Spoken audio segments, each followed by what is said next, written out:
Vítajte pri prvej časti nášho workshopu o klimatických emóciách. Dnes si povieme niečo o tom, čo to tie klimatické emócie sú a teda akým spôsobom môže klimatická kríza vlastne vplývať na naše zdravie. Tak poďme na to. Začať môžeme zo pár číslami, zaujímavosťami, ktoré všetky vychádzajú z výskumov uvedených na konci tejto prezentácie alebo videa v zdrojoch. Môžete si ich potom teda sami dohľadať a viac si o tom prečítať. A v prvom rade až 85% z takmer 16 000 respondentov vo veku 16 až 25 rokov z výskumu z USA uviedlo, že pociťujú starosti ohľadom dôsledkov klimatickej zmeny na ľudí a planétu. A taktiež viac ako 60% ľudí z tohto výskumu povedalo, že kvôli klimatickej zmene pociťujú úzkosť, bezmocnosť, strach, smútok či hnev. Naopak, vychádzajúc z iného výskumu, až 87% Slovákov uviedlo, že sa obáva negatívnych dôsledkov zmeny klímy, pričom takmer polovica z nich, teda 44% z týchto 87%, pociťuje, že tento problém už teraz zásadne mení životy. No a v rámci Európskej únie je taktiež úroveň klimatickej úzkosti na Slovensku a Slovensko je teda v tomto prípade v kategórii s Estonskom. A v týchto dvoch krajinách je úroveň klimatickej úzkosti najnižšia v Európskej únii. Na Slovensku je to u 22,6% populácie. No a teda, o čom tieto všetky čísla rozprávajú? Čo sú to tie klimatické emócie? Čo je klimatická úzkosť? Akým spôsobom súvisia naše emócie s klimatickou krízou? Ako fajn prvý krok rozprávania o klimatických emóciách je využiť koleso klíma emócií, ktoré vyzerá nejak takto a zobrazuje ten základný fakt hovoriaci, že klimatické emócie neprežívame oddelenie, ale práve naopak. Často môžeme pociťovať viaceré naraz alebo sa nejakým spôsobom prelínajú, striedajú, doplňajú, ovplyvňujú. Práve toto je vidno na tom kolese. Kolesa emócií sú používané psychológmi už 10 ročia ako vizuálny nástroj, ktorý má ľuďom pomôcť lepšie pochopiť a interpretovať ich vlastné pocity. Môžeme sa na ne teda pozrieť aj takto zbližšia a všimnúť si, že napríklad taký smútok nie je len jedna emócia, ale skladá sa z množstva odtieňov, ako napríklad zúfalosť alebo hanba, pocit viny a tak ďalej. Taktiež hnev môže byť nielen hnevom, ale môže byť frustráciou, pocitom zrady, sklamaním a tak ďalej. Jednoducho všetky tieto veľké emócie sa skladajú z rôznych farbičiek menších emócií, ktoré môžu rôzni ľudia pociťovať inak. A veľmi ľahko sa dajú prepájať aj s tými inými farbami. Teda môžeme pociťovať bezmocnosť, ale zároveň empatiu. Bezmocnosť ohľadom toho, že nevieme zmeniť situáciu, v ktorej vidíme, že niekomu je ubližované. Teda tam prichádza do hry tá empatia. A mnoho rôznych iných kombinácií. No a my sa dneska teda povieme niečo bližšie o len zopár týchto klimatických emóciách, keďže ich je neskutočné množstvo, ako sme mohli vidieť aj na tom kolese, avšak existuje ich ešte o mnoho viac a na to nemáme úplne čas. Ale povieme si tie, ktoré sa nám zdali pri tvorbe tohto workshopu možno ako najbežnejšie alebo najdôležitejšie na spomenutie alebo jednoducho tie možno najintenzívnejšie v nejakom klimatickom aktivizme.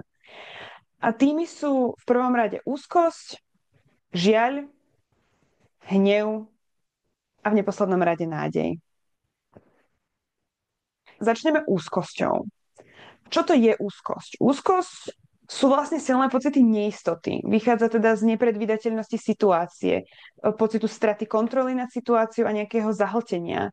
Toto všetko môže viesť od tej akoby obyčajnej úzkosti až k tej úzkosti existenčnej, zvlášť pri niečom takom, ako je klimatická kríza, ktorá je teda existenčným rizikom.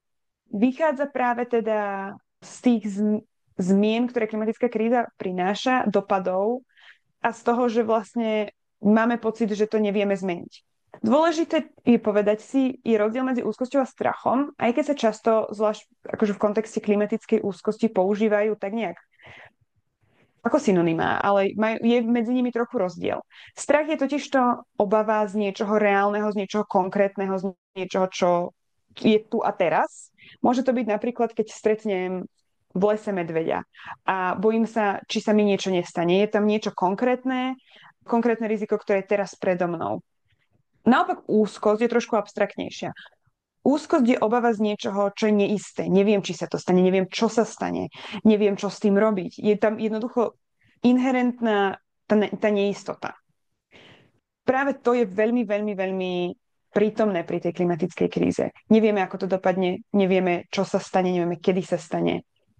Tým teraz nehovorím, že neexistujú výskumy alebo odborníci, ktorí by vedeli, aké sú nejaké predpoklady a čo sa pravdepodobne môže stať, ale stále sú to pravdepodobnosti a stále akoby sú ovplyvnené tým, akým spôsobom sa budeme správať, akým spôsobom a ako spoločnosť zasiahneme alebo nezasiahneme. Čiže je tam stále ten veľké množstvo neistoty. Úzkosť nás môže na jednu stranu poháňať, na jednu stranu paralizovať. Môže byť totiž to premenená na aktivizujúci hnev, ale môže nás taktiež, môžeme vďaka nej akoby zmrznúť a nič nerobiť. Jej prejavy sú nielen psychické, ale aj fyzické. A častokrát je potláčaná a častokrát sa snažíme kvôli nej možno vyhnúť ďalším informáciám o tom, čo sa deje, prípadne sa vyhnúť nejakým aktivitám, ktoré by nám pripomenuli túto neistotu kvôli vlastnej psychickej ochrane. V druhom rade tu máme žiaľ, ktorý je v podstate takým silným smútkom a je reakciou na hmatateľné, ale aj nehmatateľné straty v následkoch klimatickej krízy. Často sa teda používa ako synonymum ku klimatickej úzkosti, avšak je medzi nimi rozdiel. Majú teda k sebe blízko, pretože žiaľ môže do tej úzkosti veľmi ľahko prerásť. Tento žiaľ môže byť ako abstraktný, tak byť aj spojený s nejakým konkrétnym miestom alebo časom. V slovenskom kontexte to môže byť napríklad žiaľ pociťovaný pri tom, keď sa zamyslíme nad tým, ako sa Demenovská ľadová jaskyňa roztopila, ako vyzerala predtým, ako vyzerá teraz. Práve pomocou žiaľu sa snažíme adaptovať a vysporiadať sa so stále sa meniacim svetom a spracúvame tak vlastne tie veľké zmeny, ktoré možno nevieme ako inak sa k ním postaviť. A najmä mladým ľuďom často chýbajú nástroje na narábanie s touto emóciou a na to vlastne nejaké existovanie tvárou v tvár veľkej existenčnej kríze, teda chýba nám nejaká emocionálna odolnosť. Ďalšou relevantnou emóciou pri klimatickej kríze je hnev, ktorý sa môže označiť ako tzv. Morálna emócia.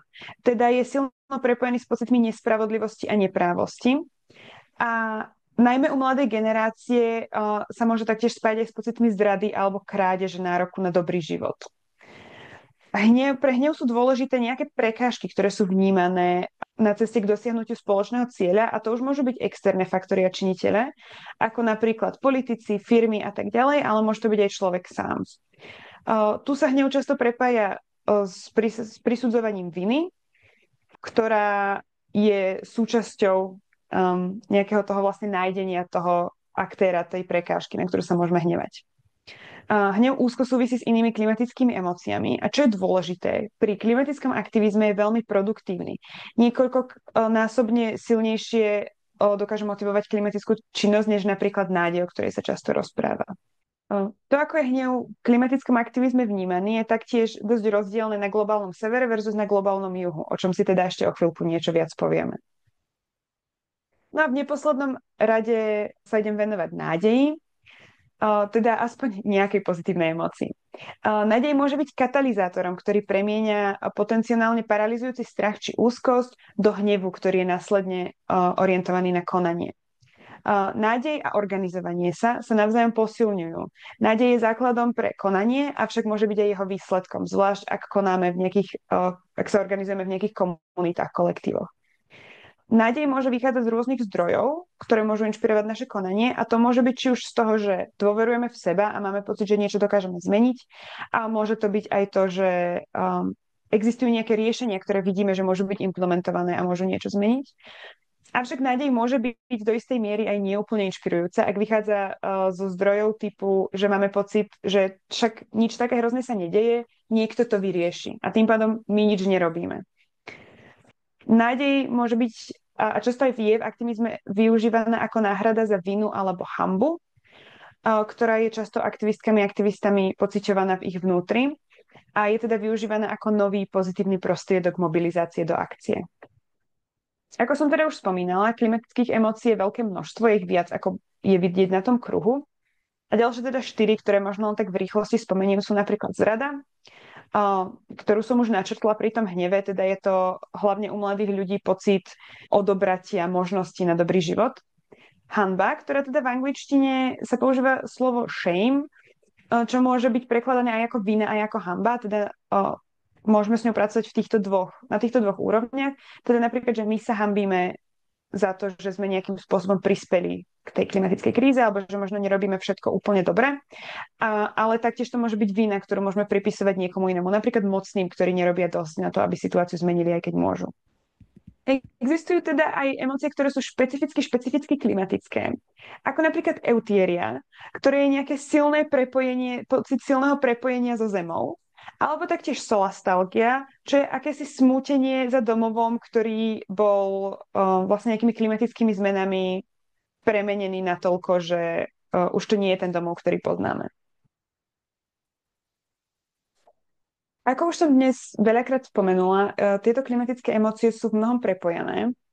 A okrem toho, že sa prepájajú jedna s druhou, tak sa prepájajú aj s našimi činmi. Napríklad teda takým spôsobom, že strach je v mnohom spúšťačom hnevu. Teda napríklad sa môže stať, že sa hneváme preto, lebo chceme, aby sa niečo zmenilo a jednoducho sa to nemení a bojíme sa tých výsledkov, ktoré prídu, ak sa nič nezmení. Takže sa hneváme. Naopak nádej je hnacím motorom tohto hnevu. Pretože potrebujeme mať pocit, že ten hnev má zmysel, že má prečo sa hnevať a vynakladať tú vlastne emocionálnu námahu na ten hnev. Pretože ak by sa nič nemalo zmeniť, tak sa jednoducho môžeme na to vykašľať a môžeme upadnúť do takej beznádeje. Takže tu máme také silné prepojenie toho strachu, hnevu a nádeje, čo taktiež do istej miery podporujú výskumy, v ktorých vychádza, že ľudia, ktorí hovoria o pocite hnevu v kontexte klimatickej krízy, s väčšou pravdepodobnosťou tiež pociťujú smútok, strach a vinu, čo si menšie prepojenie je tam s tou nádejou. Tá tam nie je taká jednoznačná. Toto teda ale vychádza z korelácií. To znamená, že nevieme, aký je smer toho vzťahu, že či prichádza najprv smutok a potom hnev, alebo najprv hnev a potom smutok. Ale tá polievočka emócií je často bežne zložená práve z týchto emócií. No a práve pomocou pripisovania viny, ako som už teda taktiež dnes spomínala, identifikujeme ten objekt hnevu, či už sú to nejakí tí mocní ľudia, ktorí rozhodujú, alebo už samotný systém. A práve z tejto perspektívy môže byť strach tým, ktorý vyvolá ten nahnevaný aktivizmus, ktorý je ďalej nejakým spôsobom sprostriedkovaný alebo zmierený nádejou vo vlastnú či kolektívnu schopnosť konať. No a v neposlednom rade sa chcem pozrieť aj na akúsi perspektívu globálneho juhu v porovnaní práve s globálnym severom. Ako keby veľa tých vecí, o ktorých som rozprávala, sa dá aplikovať na oboje, ale akoby do veľkej miery vychádza práve z tej perspektívy globálneho severu, zvlášť aj preto, že veľa výskumov vychádza práve z tohto prostredia, aj preto, že je to pre nás možno akoby bližšie, ale je podľa nás dôležité pozrieť sa aj na tie iné perspektívy. Medzi perspektívou globálneho juhu a globálneho severu sú akési rozdiely už vo vnímaní samotných klimatických emócií. Pri klimatickej úzkosti podľa výskumov ide u ľudí na globálnom severe často o strach orientovaný do budúcnosti, teda že sa bojíme tých nejakých následkov alebo čo sa stane, ak to teraz nevyriešime. Toto je však na globálnom juhu úplne inak, keďže klimatická kríza je pre ľudí žijúcich v týchto krajinách už teraz súčasnou realitou a existenčnou hrozbou už v tejto chvíli, nie len v eventuálnej budúcnosti. Taktiež pripisovanie viny je o mnoho prítomnejšie práve pri aktivistkoch globálneho juhu a býva aplikované na politických aktérov práve globálneho severu. A hnev je v aktivizme na globálnom juhu prevažujúcim a politickým pocitom. Naopak podľa výskumov sa aktivistky a aktivisti globálneho severu snažia hnevu hlavne pri svojej komunikácii trochu vyhýbať. A globálny juh k tomu pristupuje úplne naopak. Ľudia tam ten hnev vo veľkom využívajú a komunikujú. A taktiež je rozdiel v zdrojoch nádeje. A na tom globálnom severe je to skôr tá činnosť jednotlivca, aj keď nie len. A práve na globálnom juhu je to okrem toho spojené práve už aj s hnevom a pocitom, že vysoko postavení ľudia by mali konať a že môžu vlastne niečo robiť. Tak okrem teda rozdielov vo vnímaní klimatických emócií sa môžeme pozrieť aj na rozdiely už v samotnej mobilizácii a aktivizme. U aktivistiek a aktivistov na globálnom juhu môžeme hovoriť už o tzv. Postapokalyptickom aktivizme. Nejde teda o konanie s pohľadom do budúcnosti, o to, že sa bojíme, aby neprišla nejaká, teda tá apokalypsa, veľká kríza, ktorej sa snažíme zabrániť, ale skôr o to, že áno, tá apokalypsa, tá kríza už tu je a my teraz s tým musíme niečo robiť. Musíme nejakým spôsobom zmenšiť tie dopady alebo naučiť sa žiť v tomto novom zmenenom svete. A dôležité je taktiež komunikácia toho, že tie následky nie sú rovnomerne rozdelené. Práve aj z toho pohľadu na ten globálny juh a sever a z pohľadu na to, že práve pre ľudí na globálnom juhu je už to akoby každodenná realita. A na tom globálnom severe ešte nie až tak. A aktivizmus je pre ľudí na globálnom juhu často nástrojom na prežitie práve preto, že v následkoch klimatickej krízy sú ich komunity ničené a bývajú vysídľovaní zo svojich domovov a teda nemôžu robiť nič iné, ako pristúpiť k tomu aktivizmu. Aj keď to často zo sebou nesie veľké rizika, či už väzenie, alebo častokrát až smrť.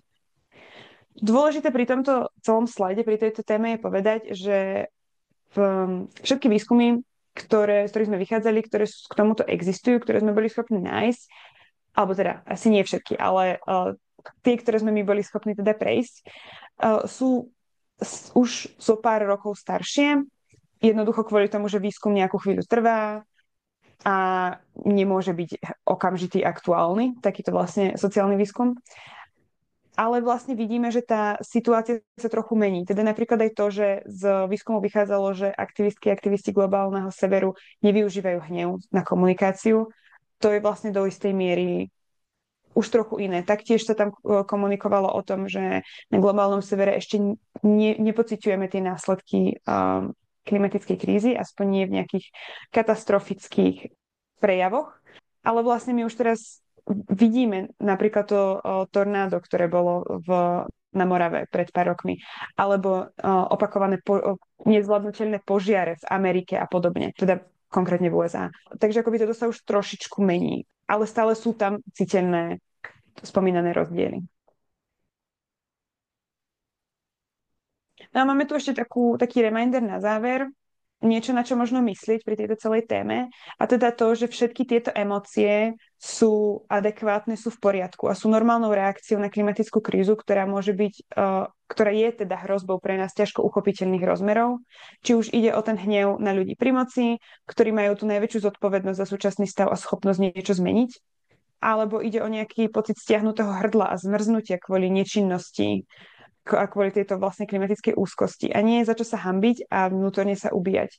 Treba týmto pocitom dať priestor, dovoliť si ich precítiť a naučiť sa s nimi nejakým spôsobom pracovať. O tom, ako na to a čo s tými pocitmi robiť a akým spôsobom sa s nimi vyrovnať, sa môžete taktiež dozvedieť našom pokračovaním tohto workshopu a teda v našom ďalšom videu, kde sa budeme rozprávať práve o tom, ako zvládnuť a spracovať klimatické emócie.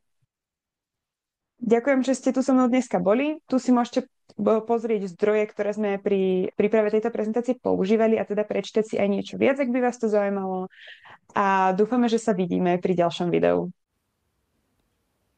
Video vzniklo vďaka podpore nemeckej nadácie Deutsche Bundesstiftung Umwelt a ďalších partnerov.